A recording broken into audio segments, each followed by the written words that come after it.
pero en arquitectura es una especie como de mito, porque no ocurre nunca. La arquitectura está siempre restringida a condiciones que son inevitablemente específicas y están asociadas a una circunstancia.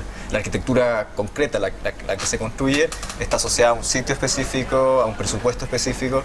Entonces es una carta blanca de intenciones, que yo creo que es la más valiosa, porque da cuenta de que hay una motivación en común entre el promotor y los arquitectos, que hay un acuerdo común de desarrollar con libertad una especie de prototipo.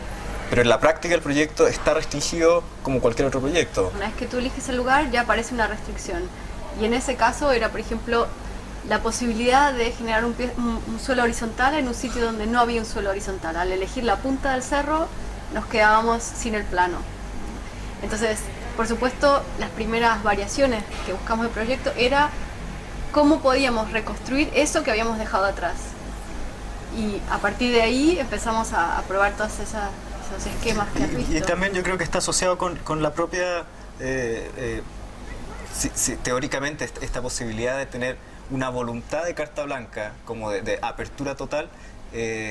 Finalmente no es solamente para la posibilidad que tiene el arquitecto de manipular la forma para construir algo, sino también el propio tema del proyecto hablaba de esa autonomía. O sea, la propia idea de un lugar donde alguien eventualmente se va a retirar, se va a aislar, se va a separar del mundo en medio de la naturaleza, hablan de esa condición de autonomía. O sea, no es solamente autonomía para un proceso de proyecto, sino una autonomía como proyecto, que es completamente diferente.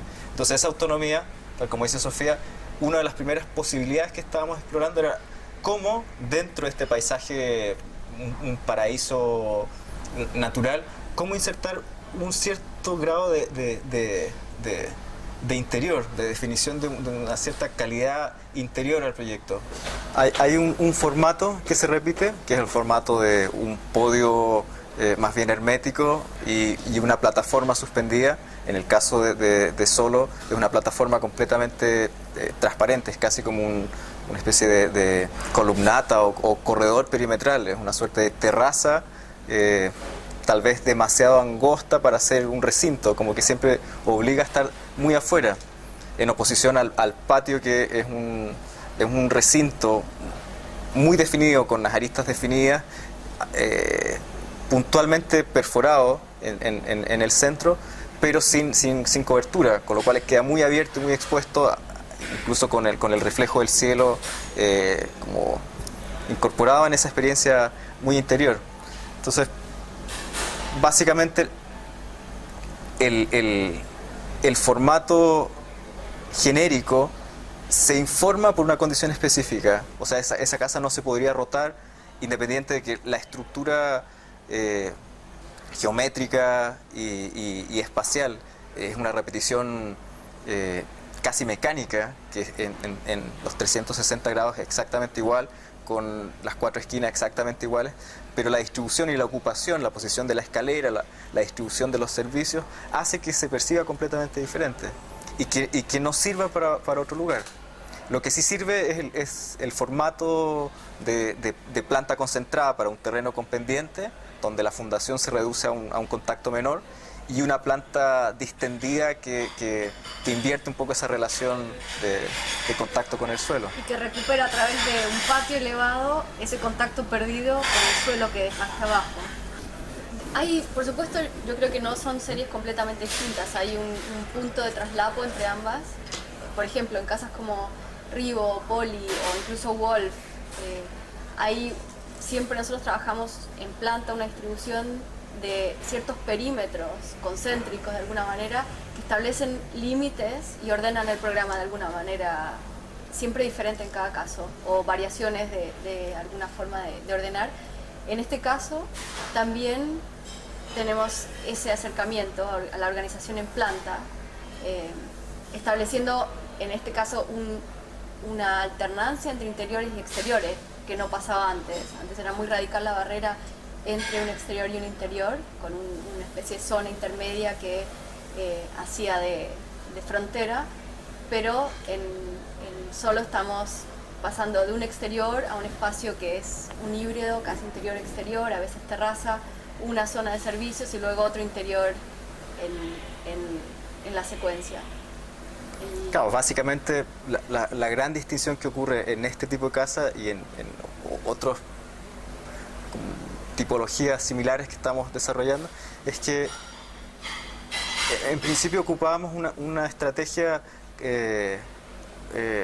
casi reactiva al programa. O sea, era el programa y la circunstancia del programa, la anécdota del programa, la que determina la cantidad de variaciones de una misma pieza, que se va modificando en función de una demanda que es demasiado específica para dar un orden general, con la inestabilidad del propio proceso. Entonces es básicamente una regla inicial que es lo suficientemente genérica dentro de un formato general, lo suficientemente genérico a la vez, como para que las variables se acomoden un poco casualmente. Y en este caso hay una estructura que es mucho más rígida porque las demandas son mucho más idealizadas. Las relaciones con el contexto son relaciones cardinales, de cruces transversales completos, de una especie como de ritual de acceso, que tienen otra dimensión programática, no es el programa cotidiano, apunta como a un nivel un poco más, yo diría más ritual de la experiencia de ocupar y de conectarse con la naturaleza. La idea es llegar desde abajo, acceder a través del cerro, del bosque, y pasar por el bosque, entrar a este podio muy sólido, recorrer desde la diagonal, entrar en diagonal bajo el volado y empezar a ascender siguiendo alrededor del agua. Entonces hay ciertos puntos donde se puede ver a través del agua el cielo, recorrer, llegar al patio, este es casi como habitación cerrada, y recién ahí descubrir la vista de todo el valle y los pueblos lejanos y las montañas que hay, pero hacer como ir develando un poquito lo que hay alrededor a medida que se va subiendo. Incluso desde el patio las vistas son muy controladas al ser perforaciones en este muro, y una vez entrado en el recinto está completamente abierto 360 grados,